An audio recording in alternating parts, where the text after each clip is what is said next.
Welcome to Kusina ni Iwalski. Ayan, magluluto na naman tayo guys. Hello sa mga kalugar at mga Oragon. Ayan, ito ang ating mga ricado sa ating lulutuin. Meron tayong hiniwang bawang. At meron din tayong nakahandang dalawang piraso ng hiniwang sibuyas at saka ng labuyong sili. Meron din tayong dalawang klaseng hiwa ng luya. Ayan, yung isa pinitpit. At saka meron din tayong dalawang kutsara ng rock salt na gagamitin natin. At syempre, ang ating main ingredients ng 1.5 kilo ng pagi. Ayan. So, meron din tayong 3 baso ng gata ng niyog. Purong gata yan. Wala yan halong tubig na nilagay. Ayan. Siyempre, ang pagproseso ng ating pagluluto, una muna is magpapakulo tayo ng tubig at lalagyan natin siya ng 1 kutsarang asin. Isasabay rin natin yung ating pinitpit na luya kanina. Ayan. Kasama dyan, siyempre din ang ating hiniwang sibuyas. At lalagyan din syempre natin siya ng pinong paminta. So, lahat ng ito ay haluin natin at papakuluin. Kasi ang purpose nito ay para mabawasan yung langsa, no, ng ating lulutuing kinunot o ginataang pagi. Ayan. Kapag kumulo na syempre ang ating tubig, ayan, na kasama yung ating mga ricados na nilagay kanina, ilalagay na natin syempre ang ating pagi. Ayan, para lumambot yung ating main ingredients. So, manswerte natin kanina kasi nakabili tayo ng pagi sa Paco Market, no? Kasi ito yung mahirap hanapin sa palengke namin dito. Kaya naswertehan natin, meron pa siyang 2 piraso kanina, kaya nakabili tayo ng isa. So, ang kilo pala nito guys is 200 pesos.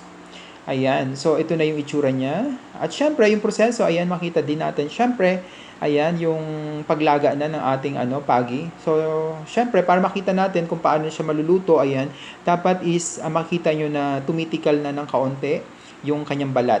So, ayun. So, pagkatapos nating pakuluan yung ating pagi, iproseso naman natin, ihanda naman natin, syempre, yung ating gata. So, una muna, syempre, lulutuin natin ang gata. Ihahalo na natin yung ating natirang luya na hiniwa natin ng pino. Siyempre, isunod din natin ang bawang. Yan, ang dami kong hiniwang bawang kanina para sure talagang masarap ang ating lulutuin. At siyempre, ang natira nating sibuyas na hiniwa din natin kanina. So, imimix natin yan together. Ayan. At siyempre, lagyan din natin ng durog na paminta. So, para magkaroon talaga siya ng lasa. At siyempre, ang ating asin, ang ating rock salt na inihanda kanina. At siyempre, ayan, imimix lang natin siya, mga kalugar, mga Oragon. Ayan. Para hindi siya magtorta, no? Yung tawag namin niya sa Bicol is yung magtorta. Kasi pag hinayaan mo siya ng, hindi mo siya haluin, magbubuo-buo yung gata. So, ang goal natin dyan is hindi magbuo-buo ang gata natin. Kaya ulit-ulit natin siyang inhalo.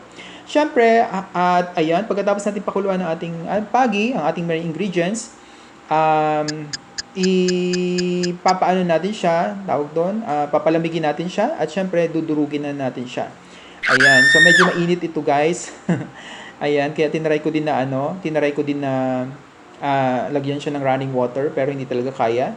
So, kasama syempre yung kasama ko kanina sa pagluto, ayan, sinuggest na lang niya na ilagay na lang namin siya sa kawali. At doon na lang namin siya sa kawali dudurugin. Ayan. Since malambot naman yung ating may ingredients na pagi. So, ayan. So, paglagay natin sa kawali, syempre, ayan, makikita natin, ayan, talagang malambot na siya.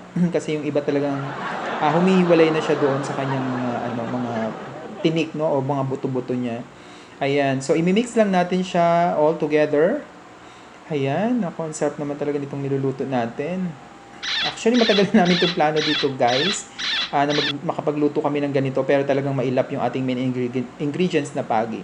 So, ayan, i-mix mo lang yan, haluin ng haluin. Ayan, so ito na yung yung malapit na finished product natin. Ayan, so continuous lang ipaghalo, guys, habang niluluto natin yung gata at the same time, syempre kasabay na yung ating main ingredients na pagi. So, unti-unti na dudurog na siya, no? Kasi habang kumukulo yung ating gata. So, remember, nilagay na natin ang ating mga ingredients dyan. Ayan, ito na. Malapit na siyang maluto, guys. Ayan, so, durog na ang ating pagi. So, talagang, ayan. Kaya siya tinawag na kinunot. Kasi parang kinunot, yung hiniwa-hiwa, ay yung dinurog-durog. Ayun. So, after niya, before syempre maluto at matapos ang pagluto ng ating kinunot na pagi, so ilalagay na natin ang pinakahuli, yung ating um, tawag dito yung ating malunggay. Yun. Sa mga may nagpapasuso dyan na nanay, so maganda ang malunggay sa ating katawan. Isa siya sa tinatawag natin na superfoods, no? So yan. So ito na ang ating finished product. Thank you for watching.